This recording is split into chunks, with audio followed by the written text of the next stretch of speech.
It's John Cavalunas. Sorry, did you hand it over to me? No, I'm just trying to get it. Welcome. This is John Cavalunas, member of Indivisible Northwest Illinois and a constituent of Congressman Foster. Glad you could join us today. Are we coming through? Yeah, I can hear you. This is DeVille, his campaign manager. He's just going to be joining in a minute. He's just wrapping up a quick call right now. All right, very good.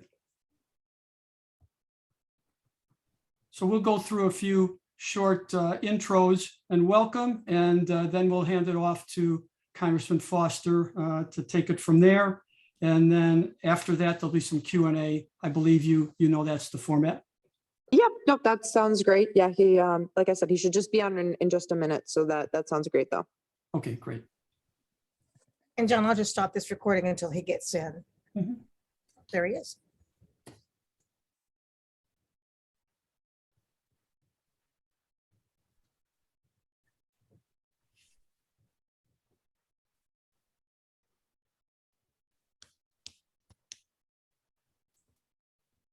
Welcome, Congressman Foster. Are we coming through and you hear us?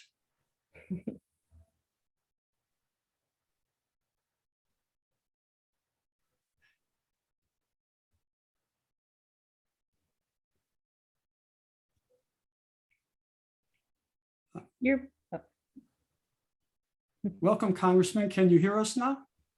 I can indeed. Am I audible and visible? You are. I'm John Cavalunas, and glad you're here. And thank you for spending the time. And we'll be recording and putting this on YouTube to reach a wider audience when we're done. And I am a constituent of yours in the new district, number 11. I'm in Lakewood, and I'm glad you could join us today. And we'll be doing the Q&A after your talk. And I wanted to quickly hand it off to Kate for a short welcome from our group. Sure. Hello there. My name is Kate. I am also one of your constituents. So I'm very excited. And I know all of us here at Indivisible Northwest Illinois and those who are going to join us on YouTube are very excited to hear what you have to say. So thank you so much for your time. And we really do appreciate you being here. And I'm going to keep it short. So again, welcome. And I will hand this off to Evelyn. Good afternoon, Congressman Foster. I am not one of your constituents, actually. I was in Sean Casten's district, so now I will be in Jen Schakowsky's new district. But we're glad that you're here. I am chairperson of Indivisible Northwest Illinois. Been in that position since January 15th, 2017, when we organized. And we're hoping to have you back at another time. This is just a very brief kind of meet and greet to let you know we're here. We're willing to work with you in whatever capacity that we can, because we are an action-based advocacy group, grassroots from the bottom up. You know, we've been very active with Indivisible National and Move On. So we know what it's like to work for the people that are working for us. So we really do appreciate your time this afternoon and look forward to learning more about you. Back to you, John. Thank you. Just a brief bio for those listening. Congressman Bill Foster is a PhD scientist and businessman representing the Illinois 11th District in the far suburbs of Chicago. Prior to Congress, Bill was a member of the team that discovered the top quark, the heaviest known form of matter, and received awards for his invention and construction of giant particle accelerators. Prior to physics, he and his younger brother successfully co-founded a company that now makes most of the theater lighting equipment in the United States. Bill began his political career in 2007 by winning the seat of former Speaker of the House, Dennis Hastert, in one of the most famously Republican districts in the nation, becoming the first Democrat to represent the district in over 60 years. After taking many tough votes, including the Affordable Care Act and the Dodd-Frank Wall Street reform, Bill lost in the 2010 Tea Party wave election before battling his way back to Congress 2 years later. Bill currently serves on the Financial Services Committee, Science, Space, and Technology Committee, and the House Select Committee on the Coronavirus Response. Throughout the Trump administration, Representative Foster served as the voice for science, facts, and logic in the face of an unprecedented assault on science and the rule of law. Thank you, Representative Foster, for being here.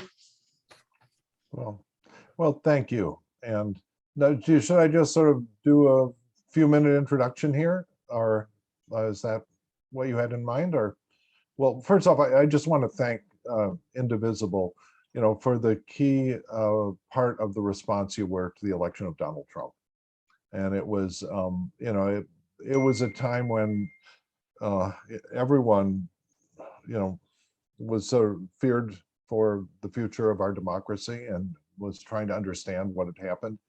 And when you saw just the sort of spontaneous outgrowth of, there was the Science March, the Women's March, the Indivisible, and a lot of activist groups just stood up then and became politically active. And you had a whole generation of people run for Congress, like Lauren Underwood, Sean Casten, and many others who just, and at all different levels of politics, who just said, okay, had it sitting on the sidelines. The stakes are too great. And it was wonderful to see because it made my life a lot less lonely. Instead of being completely surrounded by hostile Republican territory in my district, I actually have some friendly neighbors here. And so Lauren and I, under this new map that was finalized just a couple months ago, actually Lauren and I exchange a lot of our territory, where a lot of my territory in the southern part of my district is transferred to her. Joliet, Montgomery, Crest Hill, areas near there are now Lauren's, and those are good Democratic areas that will make her reelection less stressful than it was last time, where everyone just sat there terrified for, about a week. Was it more than a week maybe before it was clear that she had won? And so that is good. And but in exchange for those territories, I will now be hopefully representing big parts of McHenry County and Boone County and a few townships in Lake County as well. So it's it's a big change that happens every 10 years, I guess. And it has to be a big change this time because Illinois lost a congressional district. And so there are a lot of like the decent fraction of my district I pick up from former territory of Adam Kinzinger, which, as you can imagine, is not a strong Democratic territory. And so it's, but I sort of went into this business more than 10 years ago now, 2007, when I began my campaign against Dennis Hastert. Before that, I'd spent 23 years working at Fermi National Lab as a scientist and getting less and less happy with the way Dennis Hastert was representing us. And at that point, I just decided that I would, instead of just getting unhappy every time I read the newspapers, I was going to try to do something about it. And then halfway through my campaign, Dennis Hastert quit to become a lobbyist, as far as we could tell. And then that triggered a special election, and I was fortunate enough to win. And because I was able to win that special election, I had the opportunity to vote on the historic legislation that you mentioned there. The Affordable Care Act, the stimulus. You remember the stimulus that was necessary to rescue our economy, and was, in retrospect, only about half of the size it should have been. If you look at the difference of how quickly the economy, unemployment and so on has repaired itself after the coronavirus disaster, the economic part of the coronavirus disaster, and compared to how slowly it took to heal last time, it was simply due to the fact that Republican opposition kept us from stimulating the economy the right amount to have a more prompt recovery. And that was a big part of the difficulties we got into in the Tea Party wave election of 2010, where I lost.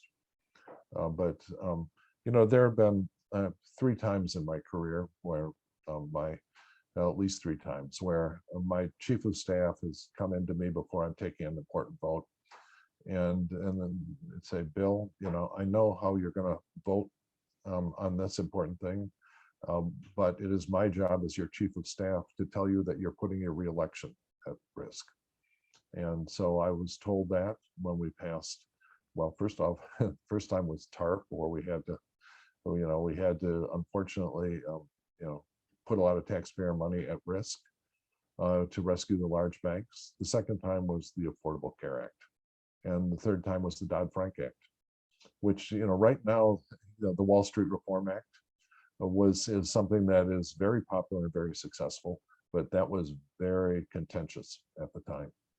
And so, I'm, that's a big part of the job, to when you see important votes and that are not politically expedient, to do them, and knowing that they may put our reelection at risk.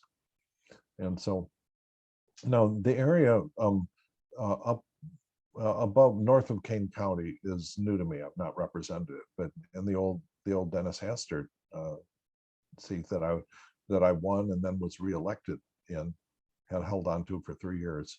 That was all of Kane County, DeKalb, Lee, Whiteside, Henry County, way out west. It actually went out from the Chicago suburbs all the way within 18 miles of the Mississippi River. And so it had a lot of rural areas. And I think one of the things that Democrats have to get better at is convincing people in rural areas that we are actually on their side, because we are, and they just don't know it. There's simple things that we can say that we don't say enough, which simply, if you make the point that, the corn and soybean prices are a lot higher than they were under President Trump. And it's not very hard to understand, because Joe Biden doesn't believe in irritating our customers. He basically got in a big fight with Mexico and China over things he didn't have to be in a fight with, and that caused both of them to start buying grain from South America, and that's not good for U.S. farmers, and they should be reminded of it. There are also some really good news things that are going to be important for Democrats to take credit for. One of them that I'm really personally very excited about, maybe it's the scientist in me, is that there's this startup company that's set up in Geneva, set up by 2 young kids, and they have cracked the code and figured out how you can make long-haul trucking work on corn ethanol. And so this is a way to convert all of our long-haul trucking, all the diesel engines, so that they work with zero carbon footprint, which will obviously be really great for climate change, and also great for rural America. And so they had this bright idea when they were both, I think, undergraduates. And there were the 2 kids are an African-American man and a young woman, and they started it up. They're recent graduates from Stanford. And then they proved their theory with some experiments at Argonne National Lab down in the southern part of the Illinois 11th District. And they proved that it worked. And then they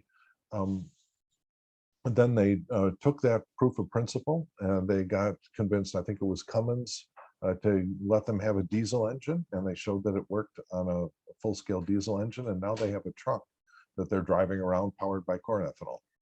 And this is something that's very significant for farmers, because if you convert only about a quarter of the long-haul trucking in the United States to run on corn ethanol, that can absorb 100% of the corn crop of the United States without any carbon footprint. So it's like the dream come true for biofuels. And this is something that Democrats have been putting money into for a long time. And these two, it's probably 100 years people have been trying and failing to make engines work on ethanol efficiently and without soot, and they have done it. Anyway, so it's just an example of the difference between the parties. Donald Trump will do stupid photo shoots where he's sitting on the truck with some macho pose. I don't know if you remember that picture of Donald Trump on the truck. Whereas what Democrats will do is make a way to convert our long-haul trucking to have no carbon footprint and not contribute to climate change, instead of being a big source for it. And so it's just examples like that that I think are really valuable and a big part of our job, in these very tough districts like the new 11th district. So I'm happy to talk about lots of other things. The coronavirus, I've been very active on the coronavirus oversight committee that Speaker Pelosi put me on. When this whole thing hit and we realized that we just had to do a tremendous amount first to oversee the Trump administration's response, that things did not end particularly well when you just put Jared Kushner in charge of the whole coronavirus response, and that we had to get involved. And we had to also protect the government scientists who were trying to do the right thing and trying to get Operation Warp Speed working, and trying to keep the Trump administration from interfering with it and damaging the effort. And so it ended up being quite successful at producing the vaccines, but there was essentially, when President Biden came in, there was no plan at all to actually get the vaccines distributed in a fair and equitable manner. And that was a huge focus of our committee, trying to get that to happen.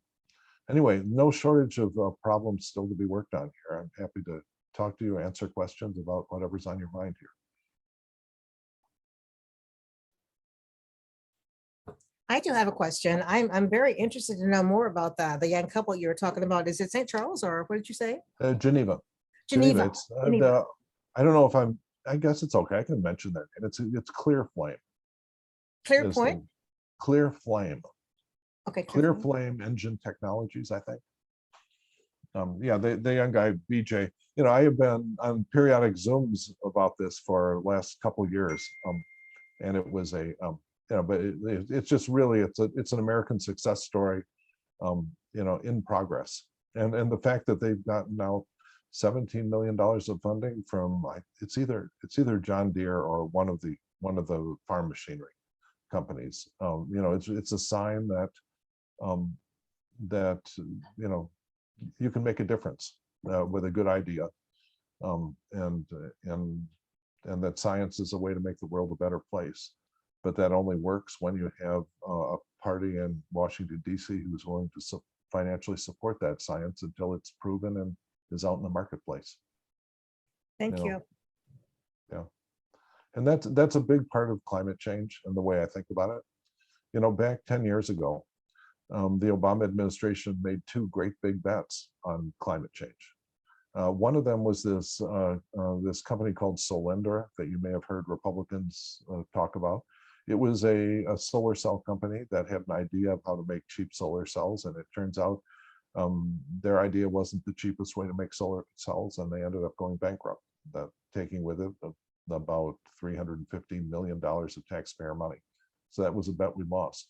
At the same time, we also made about a $500 million bet on this startup. I don't know if you ever heard of it. It's called Tesla. And we put $500 million so that Tesla could build its first factory.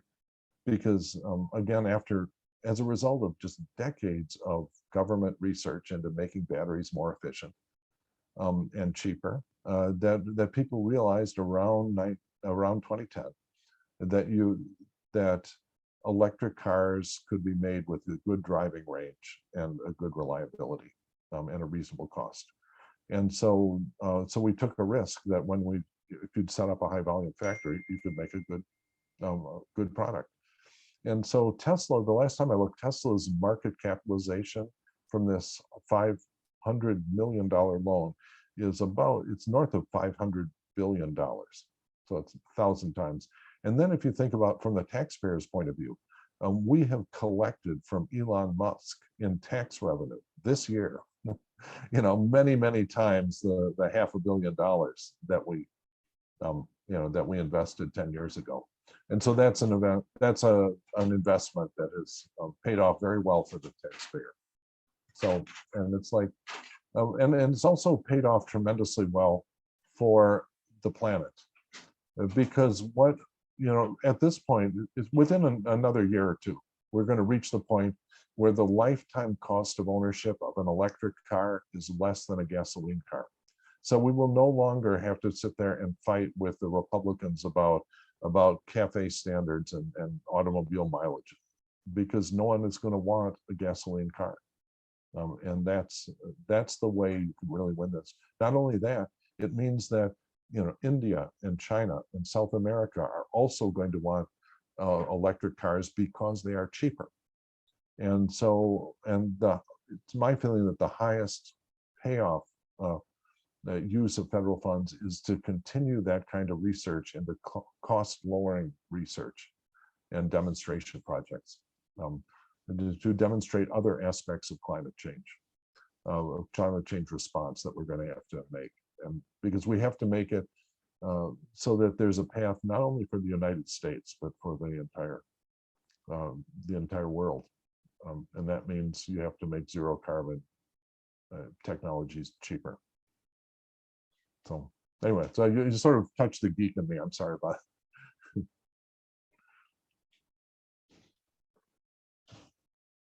Other questions or worries or? I have a question. What is your stance on as far as a woman's right to choose? Yeah, I am the strong proponent of women's right to choose. This has been, it's just a part of me. This is the idea that, some group of, old men are going to tell a woman what to do with her body in a very personal situation is just not the way our society should operate. So I believe that Roe versus Wade is a matter of settled law and should stay that way.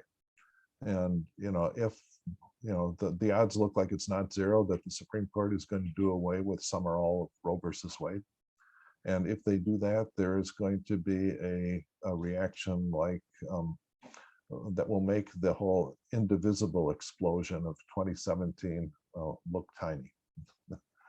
And so, because that's very far off center from the opinion of the American public. And we're paying the price for a Senate that is deeply unrepresentative of the American public. If we voted for Supreme Court justices by population instead of by number of senators, we would have a very, very different Supreme Court. And we're paying the price for gun safety. We're paying the price for a long list of things. That way, that's what the structure of the Senate is. What held back civil rights, the Civil Rights Act of 1960, generations. I guess when I was introducing myself, I should also mention, I'm best known, I guess, as being the scientist or maybe a businessman. But in fact, I'm also the son of a civil rights lawyer. When my dad wrote, he was also a scientist, and then during World War II, he designed fire control computers for the Navy and ended up being unhappy that his technical skills were being used to hurt people. So he came back from the war, thought about it for a while, and he saw civil rights as the great moral challenge of his generation. And so he left science and became a civil rights lawyer and ended up writing much of the enforcement language behind the Civil Rights Act of 1964, which is one of the greatest steps forward for human rights in our country's history. And so it was actually reading his papers after he passed away, it was almost 20 years ago now, and that I started thinking about the fundamental question of what fraction of your life you spend in service to your fellow man. And that's a question that everyone has to answer, and it's also a question that science has absolutely no help at helping you answer. You just have to sort of look at the spirit inside of you and trying to understand why you think you're on Earth, what you hope to accomplish. That's, as much as anything, what led me to my path in public service. I might ask a question, if I might. Sure. When you look for the completion of your term right now, and assuming you would get elected for the next 2 years, where do you see as say a couple most important things for you to work on? And then the question is, how achievable do you assess them to be? In other words, important might not be real achievable. And where are you going to do that balancing as you go forward over these next, let's say 3 years? Yeah.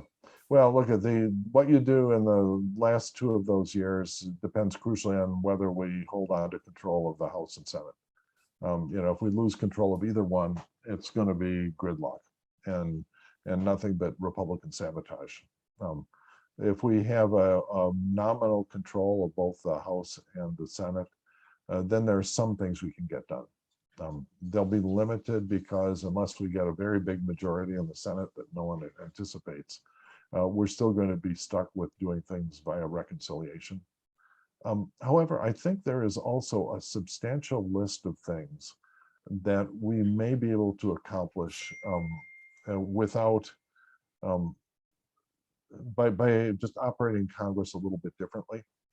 What we've been attempting to do with some success are passing these giant packages that are negotiated, between the leadership of the House and the leadership of the Senate. And then we go and we vote on them. And those have good, strong Democratic policies. But there's also some things that we haven't been able to get done in all of the 12 years that I've been in this business. And one of them, a good example is the DREAM Act.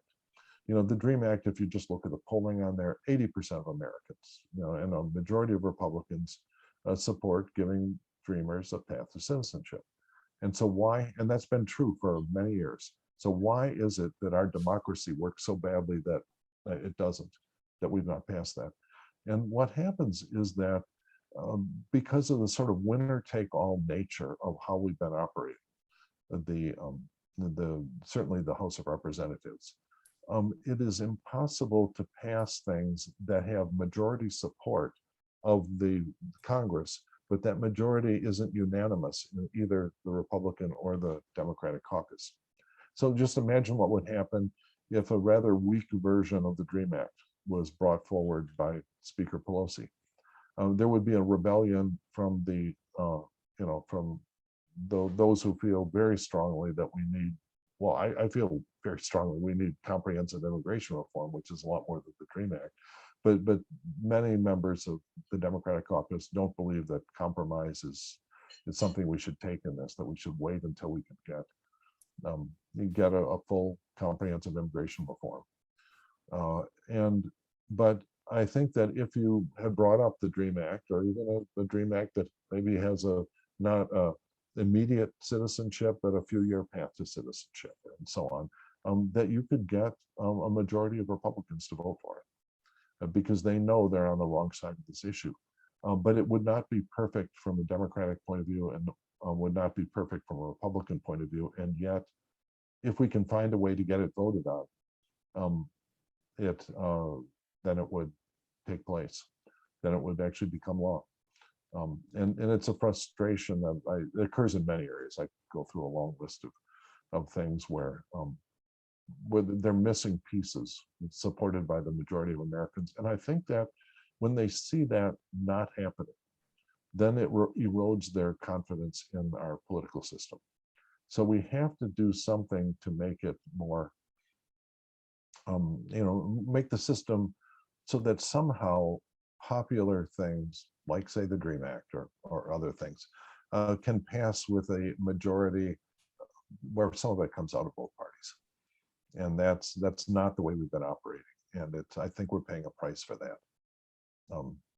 So anyway, it's just sort of but that means that we can actually find a way to operate Congress differently. I think that there's a long list of things that we can do that will be half a loaf in a variety of things, and will really be crucial in getting people to believe in continuous progress in the United States again.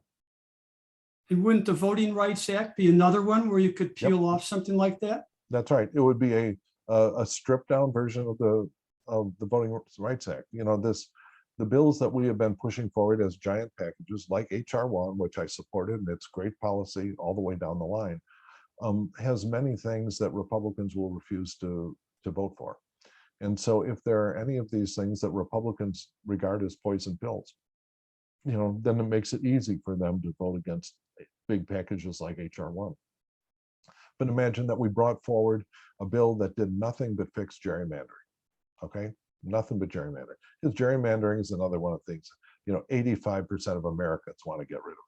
They just, they don't know the details, but when they see these funny looking maps, they know they're getting rooked. And it makes them feel bad about our democracy. And Republicans aren't thrilled with it either, although they benefit a good deal more than we do. And so But now imagine that we had just a rifle shot bill, just does nothing but get rid of gerrymandering nationwide. That would pass the House if the Speaker decided to bring up such a bill. It would not accomplish everything that Democrats want, but it would be a step forward. And then we bring it to the Senate, and just imagine that the Republican senators who might oppose that, they would have to go and actually force them to filibuster and force them to spend hours and hours and days and weeks, if they want, explaining to the American public why they think gerrymandering is very valuable and should be, preserved. And I think that at some point they just cry uncle and let it come to a vote, and then vote to get rid of gerrymandering, just because it's, and again, it's a frustrating thing that our democracy has not gotten rid of something that's this unpopular with the electorate. So so these little individual things, just call the questions one by one individually. And you can do that on a lot of things. And then there's a lot of budgetary constraints with this reconciliation and so on. And so there are things that will be more difficult to do that way, and some will be easier. Bill, you mentioned, I'm sorry, go on, Bob. I have a question. I've been thinking for some time now that the Democrats in this current situation tend to be wanting to do everything so big, so bad, that the Republicans just refuse to negotiate at all. And I feel like if we did some of what you just described, let's break it down to a single issue and get something passed, even though it's not perfect. I mean, I remember hearing the history of the Social Security was pretty bad when they first passed it, but it kept getting better and better and better over the years. But one of the things that I hear a lot, I'm a precinct committeeman as well for Democrats, and what I hear a lot is that, well, they can't get any damn thing done anyway.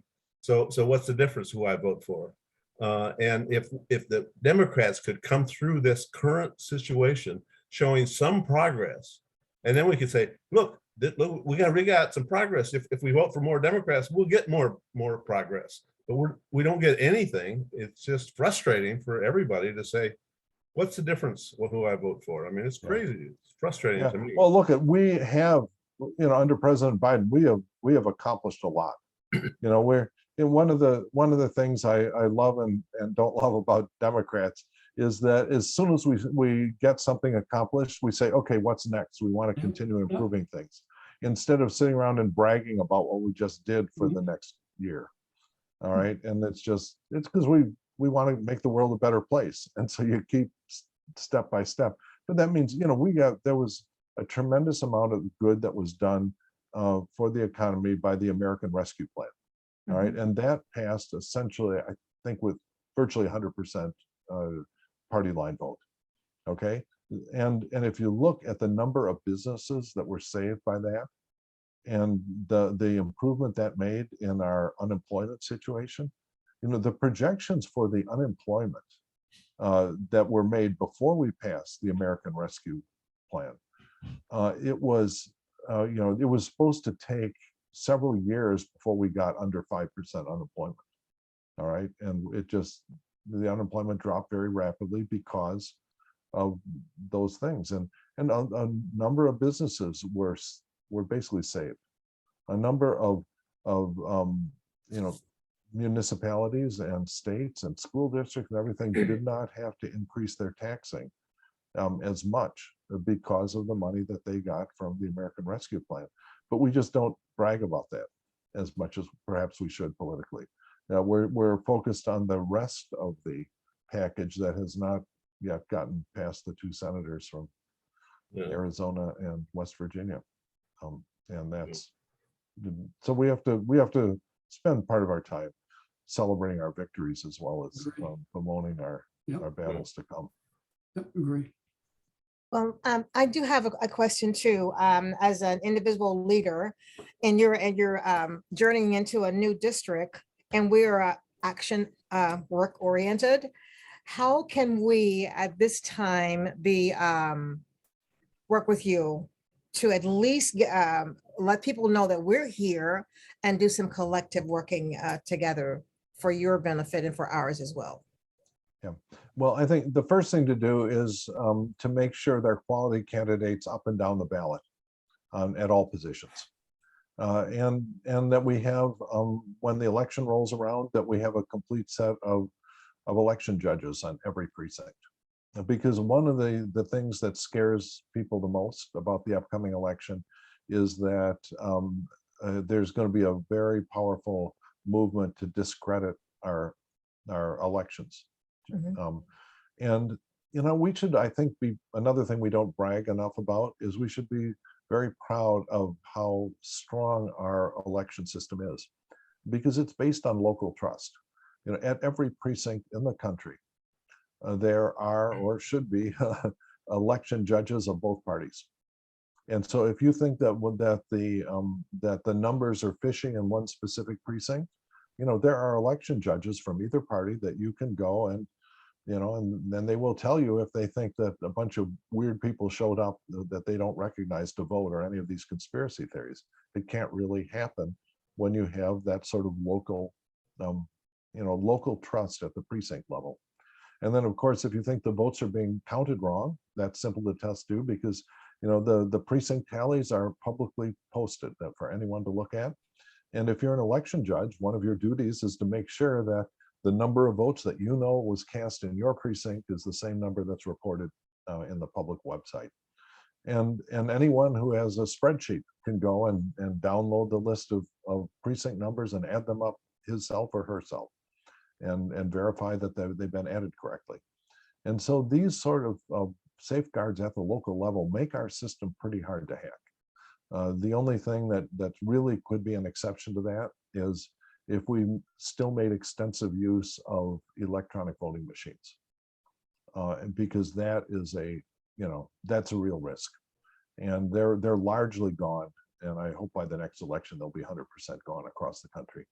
One of the fights that our office is very involved in is that there are proposals by the manufacturers of voting machines to make them so that they can be wirelessly connected to the internet, which just terrifies me. Because, you know, you don't want, and not only that, they want to use, to make a voting machine that consists of, you know, basically they buy an iPad and they put it around a big expensive metal box, and then they write an app for the iPad, and that's the voting procedure. And then it, you know, prints out something that marks a ballot for you. And so that's a very cheap thing to do because you just buy an iPad. But it's a very dangerous thing, because if you look at the number of times every year that someone has found a way to hack into the software in an iPhone or iPad, it's just far too dangerous. So you really shouldn't have anything connected to the internet at all. You should have what they have on most machines now, which is a very simple, very small program that does nothing but interpret where the buttons are being pushed and print the ballot, and that's it. And with no operating system that can get hacked or anything like this. And so that that's something where you know, the industry that makes the voting machines or the ballot marking machines is trying hard to get it declared legal to use standard, you know, iPad type equipment, and that's not okay. And so we're fighting that one hard, because it's just dangerous. But as long as we don't have that sort of blunder made, we have a pretty solid system. And we just have to make sure that when the election rolls around, you know, the whole world sees that this is an election you can trust, because there's going to be a lot of forces trying to discredit it. Okay, John, I think we're probably at the end now. Okay, sounds good. So again, we thank you for attending, and while we're small in numbers here, I guarantee you we will spread your message, and we'll have some workers for your campaign, no doubt. So, Well, yeah, thank you. You know, the whole Indivisible movement and so many others were so important, and it sort of reminds me of a set of antibodies to attack the Trump virus. mhm. The bad virus. So our immune system, you were an important part of our immune system. You caused our political body to reject this dangerous invasion. And it's not, you know, the infection may still be going on in some areas, but as long as we maintain our immune defenses, I think we're going to end up all right to this. And so thank you for your part there. Thank you. Thank you. All And we'll right. be in touch. All right. Thank you so much.